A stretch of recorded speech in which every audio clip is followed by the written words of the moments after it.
आपको 2 जुलाई 2024 का वो दिन याद है? उत्तर प्रदेश के हाथरस में सत्संग की वो तस्वीर जब लाखों लोगों का जन सैलाब कथावाचक सूरजपाल उर्फ नारायण साकार हरि उर्फ भोले बाबा की रजधूल लेने के लिए दौड़ा था। भीड़ इतनी ज्यादा थी कि भगदड़ हो गई। लाखों की भीड़ में सैकड़ों दब गए, 121 लोगों की जान चली गई, सैकड़ों घायल हुए।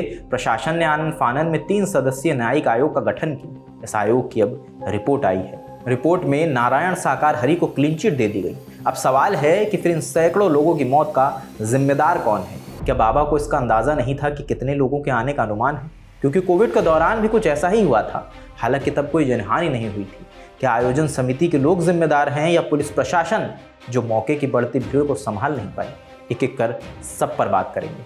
पश्चिमी उत्तर प्रदेश के अलग अलग जिलों में उस दौरान हर मंगलवार को भोले बाबा के कार्यक्रम आयोजित हो रहे थे। इन कार्यक्रमों में हजारों लोगों की भीड़ जुटती। 2 जुलाई 2024 को भी ऐसा ही एक कार्यक्रम आयोजित हुआ था। इसका एक पोस्टर खूब वायरल हुआ था। कार्यक्रम के दौरान उसका असर भी दिखा। आयोजक थी मानव मंगल मिलन सद्भावना समागम समिति। समिति में 78 लोग थे। 11 लोगों का एक कोर ग्रुप था।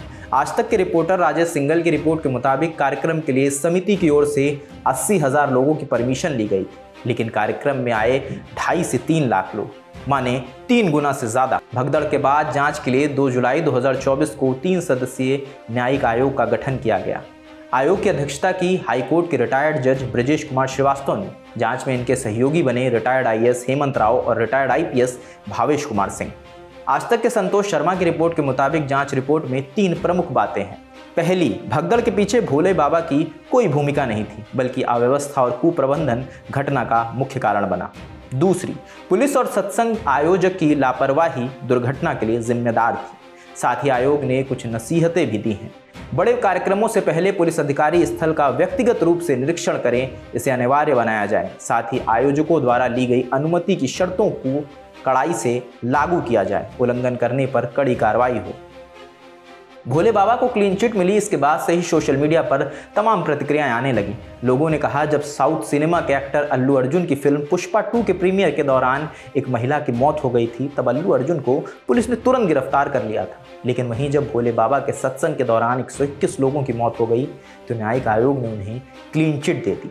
ये बहस दिसंबर महीने में भी छिड़ी थी, जब पुष्पा 2 रिलीज हुई थी। कुछ लोगों ने इसे बीजेपी और कांग्रेस से भी जोड़कर देखना शुरू कर दिया है। हाथरस उत्तर प्रदेश में आता है, जहां भारतीय जनता पार्टी की सरकार है और वहीं दूसरी ओर तेलंगाना में कांग्रेस की सरकार है।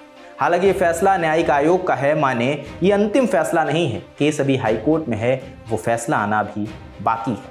घटना के बाद समिति के 11 लोगों की गिरफ्तारी हुई। बाद में 4 लोगों को जमानत मिल गई। इसमें 2 महिलाएं भी शामिल थीं। 7 लोग अभी भी जेल में हैं।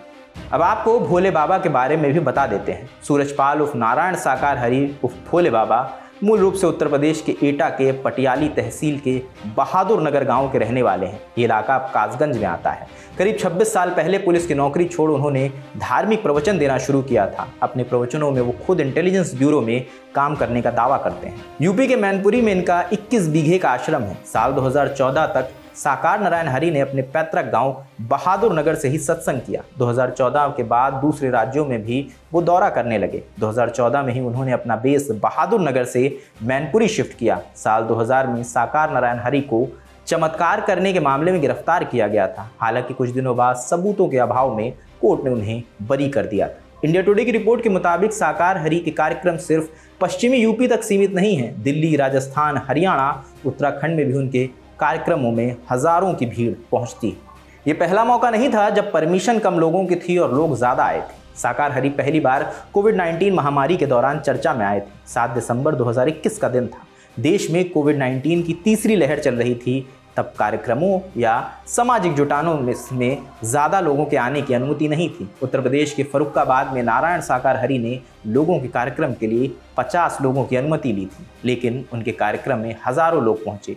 ये कोविड प्रोटोकॉल का उल्लंघन था। प्रशासन ने आयोजकों के खिलाफ केस दर्ज करने का नोटिस जारी किया। हालांकि बाद में साकार नारायण हरि के खिलाफ कोई कार्यवाही नहीं हुई। ये खबर यहीं तक।